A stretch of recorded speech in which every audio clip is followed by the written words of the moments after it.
Welcome to The Explainer. Today, we're going to pry open that mysterious black box and take a good look at what's really going on inside with machine learning. You bump into machine learning all the time, probably way more than you think. I mean, think about it. That fraud alert on your credit card, the directions your phone spits out, yep, that's it. It's this invisible engine, kind of quietly running some of the most complicated stuff in our world today.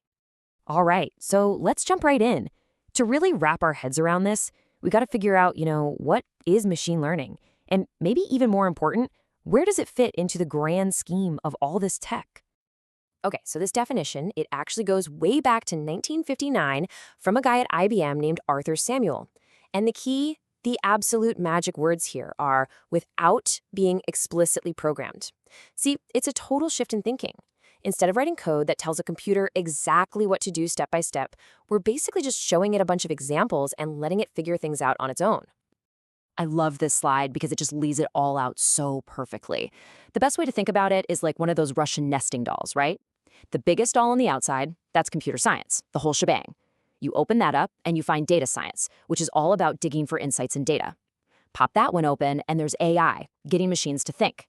And then, right at the very center, the smallest, most powerful little doll, that's machine learning. It's the engine that's really driving so much of what we call AI today.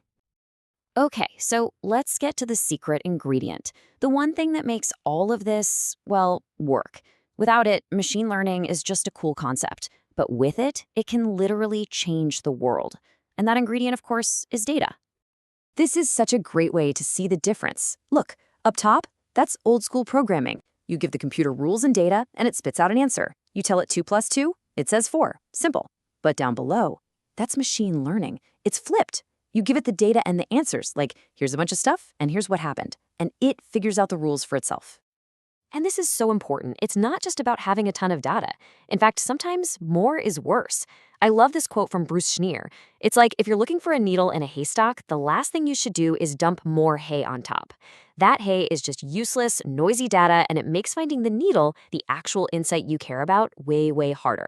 So yeah, quality over quantity is absolutely key. So how do you make sure the machine is actually learning and not just, cheating by memorizing the answers? Well, data scientists do something really smart. They split up their data. Think of it like this. They use the biggest chunk, maybe 80%, as training data. This is like the homework and class material. Then they keep the last 20% totally separate. That's the test data.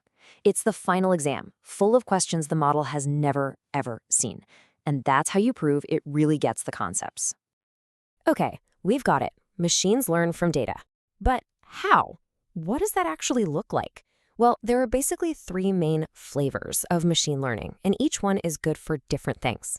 First up, we've got supervised learning. The name is a giveaway. You're supervising it. It's like you're giving the computer an answer key. You feed it a ton of data that's already labeled correctly. So thousands of pictures of cats, all labeled cat, and thousands of dogs, all labeled dog. A perfect real-world example of this thinking, when Toyota wanted to build a car, they literally bought a Chevy and took it apart piece by piece. They learned from a finished, labeled example. All right, next up is unsupervised learning. And you guessed it, this time there's no supervision, no answer key. You just give the machine a gigantic, messy pile of unlabeled data and say, go figure it out. It's exactly like dumping a huge tub of Legos on the floor and letting the machine sort them out. It doesn't know what a red brick is, but it starts to see patterns and puts all the red things together, all the square things together, all on its own. It's finding the structure that was hidden inside. And finally, there's reinforcement learning. This one is all about trial and error. Seriously, think about how an AI learns to play a video game like Pac-Man. The AI, or agent, just starts trying stuff.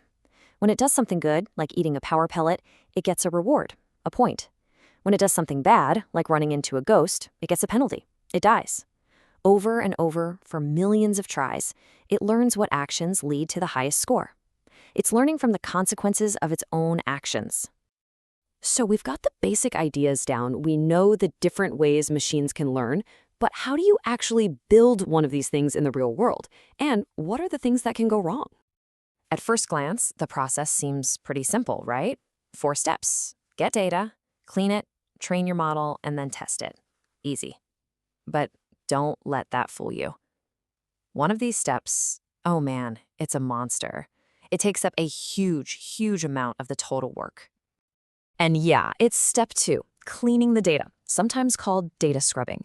Because here's the thing about real world data, it's a mess. It's just awful. It's got typos, it's got missing pieces, it's got stuff in there that makes no sense.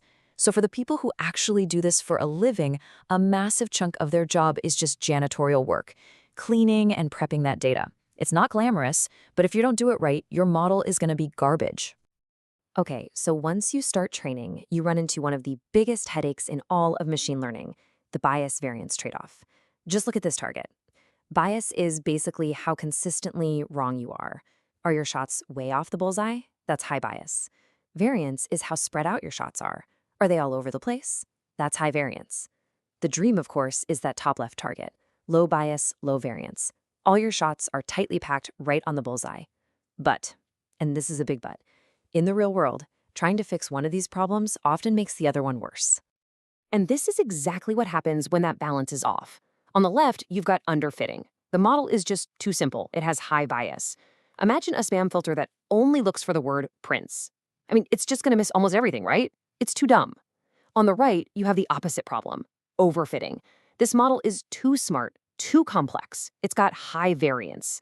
This would be like a spam filter that has memorized the exact text of every single spam email it's ever seen. It's perfect on the old stuff, but the second a spammer changes one word, whoosh, right into your inbox. It learned the noise, not the actual pattern. So it all comes down to finding that perfect middle ground, that sweet spot. You want a model that's smart enough to find the real patterns in the data, but not so hyper-specific that it gets thrown off by anything new.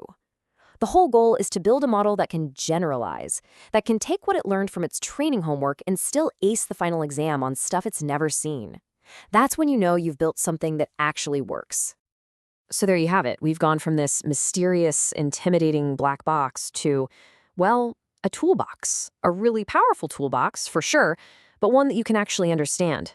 Machine learning is already changing, well, pretty much everything. And honestly, we're just getting started.